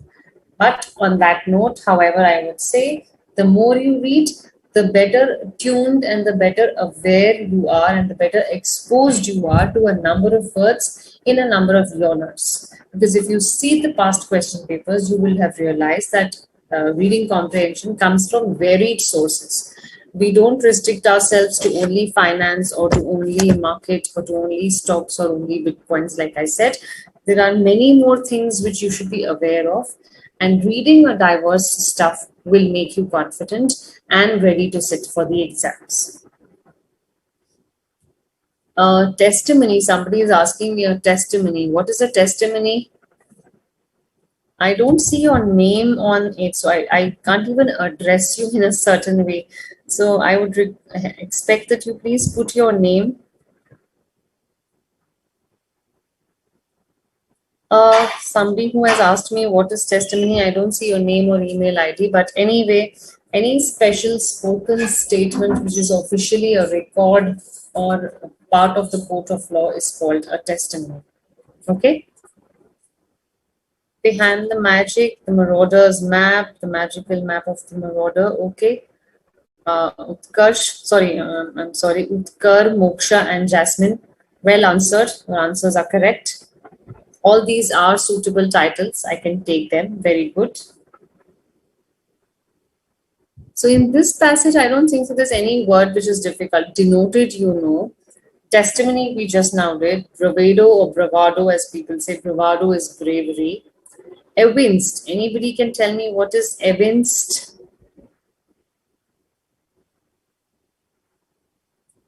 Evince is the word and evinced is the past tense form.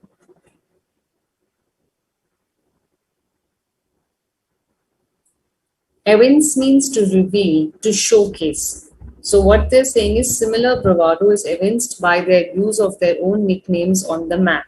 So the characters whom they are talking about have put their nicknames on the map which show their bravery. Evinced is to show or to showcase. Okay. Yes, Prashant Kothari. It can have different meanings. Agreed.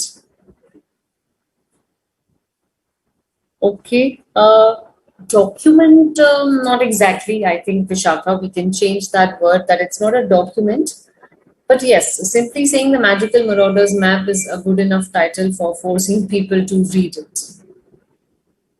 So the title, The Map Discovered. Ankit, I don't think so. We say the map discovered because which map was discovered? The South African map, the Andaman and Nicobar map, or the Czechoslovakia map? So you need to be very clear when you put it in the title. What map are you talking about? Why should I read about the passage when I don't even know which map you're talking about? Okay. Evidence and proof. Divyansh and Pooja, what do you mean by evidence and proof? Are you talking about something? Bravado is evinced. Prajwala, I just now said bravado means bravery, your acts of bravery. Is evinced means it is shown. They have been showcased. Acts of bravery have been showcased, have been shown in open. That's what evinced means. Okay, so now I'll quickly move forward. This is a recap. Before we finish the session, anybody has any doubt, you can please ask me. Do not restrict yourself to any certain passage which we discussed. If you think questions on the title, questions on the main idea cannot be attempted, please go through your study material. It has a lot of content. There is very good information there. If you read that and attempt those exercises, you will have a strong command over this subject, over this topic. This is, yes, a passage from Hogwarts. This is Harry Potter. So if you think you would have read Harry Potter and in that way you would have been a better off person today, why not? It's better late than never. You can start reading it right away. Full of mystery and secret. Akshit, first of all, did the passage anywhere mentioned Hogwarts? Yes. So you can use it. Sometimes what happens is it doesn't mention that name and suddenly people use it. That's not a very good way. Okay? The map they created during their time at Hogwarts appears to be a blank piece of parchment unless activated by the phrase. So the phrase is given. You can use some lines from the phrase. You can use some words from the phrase. That is also okay. Okay? And see the no good. Can you see? No good is in inverted commas. So maybe there is something behind that. There is some hidden mystery behind that. So that is, of course, beyond our comprehension right now. We don't have to worry. Pooja, see, this is a very easy level. So if you are having a difficulty in understanding this, one, it might be because you haven't read anything about the person being discussed here, which is acceptable, which is okay. So I'm repeatedly saying, don't worry if you are unable to attempt or understand any one passage which I showed or I shared. It's okay. The only problem is if you are unable to understand anything which I have been suggesting till now, the kind of readings I have been suggesting, please start reading right away. You have to be very strong in your reading exercises. Otherwise, all the passages which you get will be difficult to understand. Okay? Prashant Kunal, inference means anything which is subjective, which is derived out of a conclusion, which is based on reasoning and evidence. After the conclusion, we can infer something which might be something for me, something for you. Usually inferences are same. There are very bleak chances that 5 of us have different inferences out of a passage. Otherwise, the whole purpose of understanding the inference is wrong. So please attempt questions on reading comprehension to understand conclusions and inferences. Okay? Conclusion of the last passage. Pooja, were you talking about this passage?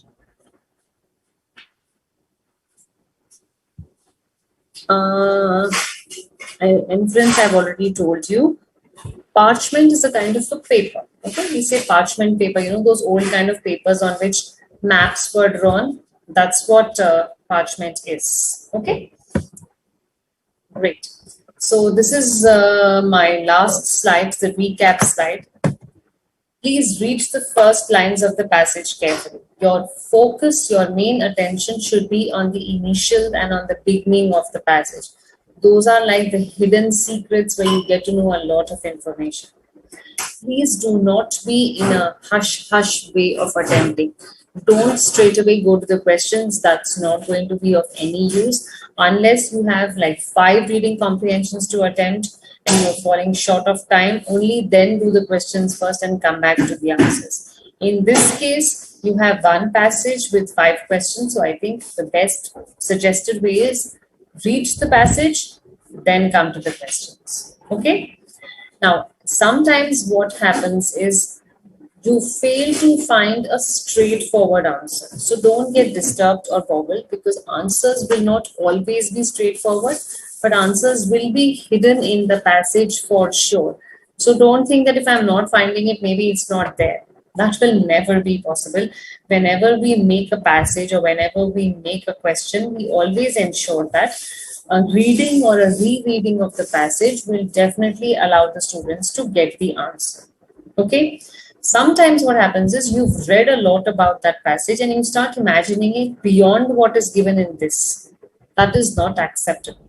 For example, if all of you have read all the Harry Potter series, and that information is not given in the passage I shared, you are not supposed to use that information in answering something. Specifically, if it's a writing passage, if it's a writing answer, if it's that one-liner answers you might get, don't use that extra information, because we don't expect everybody to have read that particular passage. You have to answer only on the basis of what is given. And last of all, every time there is a framework which is to be followed. There is a context, there is a background which you need to understand why this passage is written. Is it talking about a map? Is it talking about Hogwarts? Is it talking about Harry Potter? What is it talking about? Think of that context. Once you have the context clear, the main idea, the primary idea comes easy. Once you have shortlisted the main idea, the rest will be secondary ideas. So that's the way, step by step, you move towards the final. And thank you for understanding all that. So now let me see, I'm still getting a lot of questions. I'll just quickly take up whatever questions possible. Kriti, this was, Moksha, this was not a passage where a conclusion is possible, okay? I am just sharing these to make you understand how the title can be taken up or how the theme can be taken. Fine. So there are many times when it's not possible for a passage to have a conclusion. I have taken up various passages based on various questions, right? So don't worry if this passage is not giving you a conclusion. Great. Thanks, Suprada. Most welcome. Most welcome, Utkar. I'm glad that I've been able to resolve your issues and I've been able to bring some sense of clarity in you. Comprehension means to understand a passage, and understanding means thorough understanding. So if you have to understand a passage, you have to read more and more, not necessarily the same passage in a different way, but you have to read the passage with a certain sense of let's say comprehension, that okay, why did the author write this? What is he meaning when he says this? How did he come to this conclusion? So when you start asking questions to yourself while reading, the answers come more easily. Okay, so I'm glad that everybody has Prashant Kothari, like you said, mentioned my full name. So thanks for being such a wonderful audience, and thanks for being such a proactive class, because when I see the answers coming from you, at least it gives me a sense of motivation that yes, you and I are on the same page and you have been able to decipher all that has been done till now. Great. Thanks. Your name is still not coming, so I don't know, but thanks and most welcome for liking this session. Kunal, thank you so much. I'm sure your doubts have been cleared. Jasmine, thanks a lot. I love the interaction. It's good when I see your answers coming up. So that's the only way I can ensure that you are answering my questions. So for now, I would take a leave. Tomorrow we have another session on reading comprehension. That should be the final and the last session for this. So please don't miss it. The only reason is there is a lot to discuss with you, but due to shortage of space and bandwidth and other physical restraints, I've not been able to listen to you, but yet I'm trying my best that learning should never stop. Never stop learning, because life never stops teaching. So on that very critical philosophical note, let's pledge that we're going to read something every day. Come and share it with me. Put it in the chat box. What did you read yesterday? How is the passage very similar to what we discussed? Read the study material. Underline the important words. Underline the new words. Make a note of them in a rough copy. Use those words in a sentence. Difference between inference and conclusion. Try to do it for any passage you have. Understand the main theme. So these are some very key aspects of solving a reading comprehension. If you are able to do that, I think the exam paper will be a cakewalk. If you think you have not started the habit of reading, it's never too late. Better late than never. Start right away. Start with newspapers. Start with basic books. Tomorrow, remember, just remind me, I'll share a suggested reading with you in the first few minutes, because I then tend to get so much involved in the discussions that I forget to tell you all that.